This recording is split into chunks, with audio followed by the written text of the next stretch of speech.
নমস্কার, আমি দেবিকা। কেমন আছো সবাই? আশা করছি ঈশ্বরের কৃপায় সবাই ভালো আছে, সুস্থ আছো। নতুন আরেকটি দিন শুরু করছি তোমাদের সবার ভালোবাসা নিয়ে। আজকে জানো তো, সকালবেলা ভিডিও আপলোড করেছি, কিন্তু নেটওয়ার্ক প্রবলেমের জন্য সারা দিনও আমি ভিডিও আপলোড করতে পারিনি। তাই ফেসবুকের জন্য এই মিনি ব্লগটা শ্যুট করেছিলাম, সেটাই আপলোড করে দিচ্ছি, কারণ একদিন গ্যাপ দিয়ে দিয়ে ভিডিও আপলোড করছি। তো আজকে না করলে এমনিতেই এত রিচ ডাউন হয়ে গেছে, সে আর কি করবো। যাই হোক, ঘুম থেকে উঠার পর দরজা জানালা সব খুলে দিয়েছি। আর এই যে পাপাই চলে এসেছে। যেমন হয় না, গ্রামে দেখবেন ছাগল গাছের সব মাথা মুড়িয়ে খেয়ে নেয়, আর পাপাই করে এই সব পাতা খিচে খিচে ফেলে দেয়, মানে টেনে টেনে ছিঁড়ে ফেলে দেয়। তো ওর সঙ্গে এসে একটুখানি মস্তি করলাম, তারপরে চলে এসেছি রান্না করে। আমার অবশ্য রান্না বাসি কাজকর্ম প্রায় কমপ্লিট হয়ে গেছে। আমরা ইদানিং এত বেশি কষ্ট পাচ্ছি, তোমাদের আর কি বলবো। রাত্রে 12টা সাড়ে 12টার সময় জল আসছে, আর সেই জল ভরে ট্যাঙ্কি রাখতে রাখতে 2-2:30টার সময় অবধি কি মানে অপেক্ষা করতে হচ্ছে। আর এত লেটে ঘুমোচ্ছি, মানে কোনো কিছু ঠিক ঠিকানা নেই, এত গরম পড়েছে। যাই হোক, আজকে না সিলিন্ডার শেষ হয়ে গেছে। গরমের কারণে রাত্রিবেলা ঘুমও হয়নি, সকাল সকাল উঠেও পড়েছি। বর এখানে বসে বসে ফোন দেখছে, সবার বরেরই একই অবস্থা। মানে ফোনের পিছনে মানুষ এত বেশি ব্যস্ত হয়ে গেছে আজকাল, কি আর বলবো। শুধু আমি তুমি বলে নয়, সবার একই অবস্থা। আর সিলিন্ডার শেষ হওয়ার কারণে এবার বর চলে যাচ্ছে সিলিন্ডার ভরতে, কারণ ও নিয়ে আসবে, তারপর আমি রান্না বান্না করব। আগের দিন রাত্রিবেলায় এই পাট শাকগুলো ধুয়ে পরিষ্কার করে রেখেছি, আর এখন কেটে নেব। পাট শাক জানো তো, ধুয়ে রাখলে না ভিজা ভিজা শাক কাটা যায় না, পিছলা পিছলা হয়ে যায়। তো আমি একটা আইডিয়া লাগিয়েছি যে ওই চপিংটার মধ্যে সুন্দর করে কেটে নেবো। বাবা, ঘুরাতে ঘুরাতে হচ্ছিলই না, তারপরে আর কি হাতে কেটে নিলাম। আর এই যে এখন আমি রান্না বসিয়ে দিচ্ছি। এখানে একটা ডাল, আমের ডাল করব, তার সঙ্গে ভাতের জলও মানে সব রেডি করে রেখেছি। আর বাকি এবারে শাকের প্রিপারেশনটা সুন্দর করে নেব। রসুন টসুন কুসা চাড়িয়ে তারপর সম্বাস দিয়ে বসিয়ে দিলাম।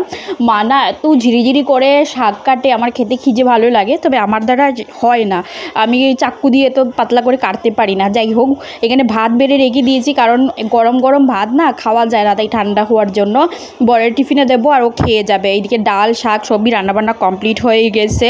আর এবার খাওয়া দাওয়া শেষ করে বর বেরিয়ে পড়বে ডিউটির জন্য। ওকে টাটা বাই বাই বললাম। আর এই যে গাছে আমার ফুল ফুটেছে, যারা তো নজর জিনিসটা যে সত্যিকারের হয় সেটা এখন বুঝতে পেরেছি।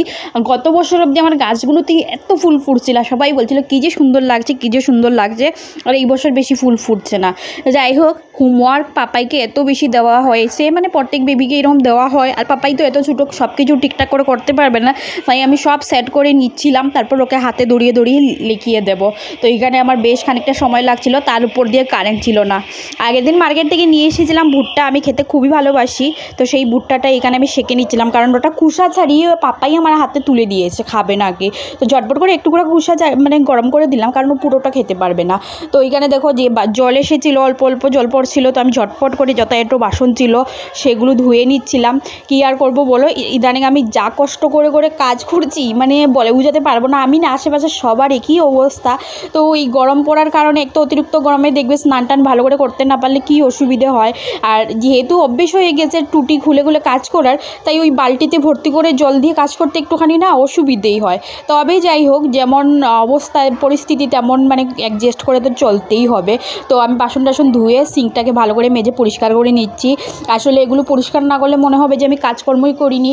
তো আমি যতটুকু পারি জল আসার সঙ্গে সঙ্গে চেষ্টা করি যে সব কিছু পরিষ্কার পরিচ্ছন্ন করে রেখে দেওয়ার। জানো তো, এরকম ছোট্ট ভিডিও আগে কখনো ছাড়িনি, তাই জানি না তোমাদের কেমন লাগবে। যদি ভালো লাগে তাহলে প্লিজ একটা কমেন্ট করো, সাবস্ক্রাইব করো, লাইক করো অবশ্যই। আর এখানে দেখো আমার মোটামুটি ঘরের কাজ কমপ্লিট হয়ে গেছে। পাপাই এখানে বসেছিল, মানে খেলছে, আমি ওকে সাইড করে বসিয়ে রেখেছি, নাহলে পুরো গোটা দৌড়োদৌড়ি করবে, তো আর পায়ের একটা দাগ পড়ে যায়, যেটা আমার একদমই ভালো লাগে না। তো আমি এখানে ঘরটা সুন্দর করে মুছে নিলাম, দুটো রুম মুছে চলে এসেছি স্নান করতে। আর স্নান করবার এই যে দেখো বালতি ভর্তি ভর্তি করে জল রেখেছি, আর স্নান করা কমপ্লিট। সকাল সকাল তো জলের প্রবলেমের জন্য স্নান করতে পারিনি, কারণ জল একদমই আসছিল না, যেটুকু ছিল বর স্নান করে ডিউটি গেছে।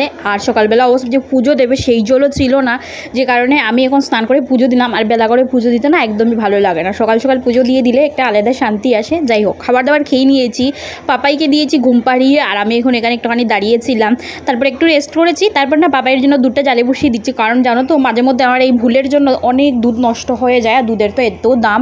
যাই হোক, সেই কারণে এই দুধগুলো একসঙ্গে সব জালে বসিয়ে দিচ্ছি, কারণ পাপাই বারবার ফ্রিজ খুলতে থাকে আর ফ্রিজের ভিতরে নষ্ট হয়ে যায়। রাতকের রান্নাবান্না মানে রাত্রিবেলা রান্নাবান্না ছিল, কোমরে চড়চড়া করেছিলাম, মানে কয়েক বছর পর আলু সেদ্ধ আর রায়তা ছিল। এই ভিডিওটা কেমন হয়েছে অবশ্যই জানিও। যদি ভালো লেগে থাকে তাহলে please like comment share subscribe করে আমার পাশে থেকো। আজকের জন্য টাটা বাই বাই।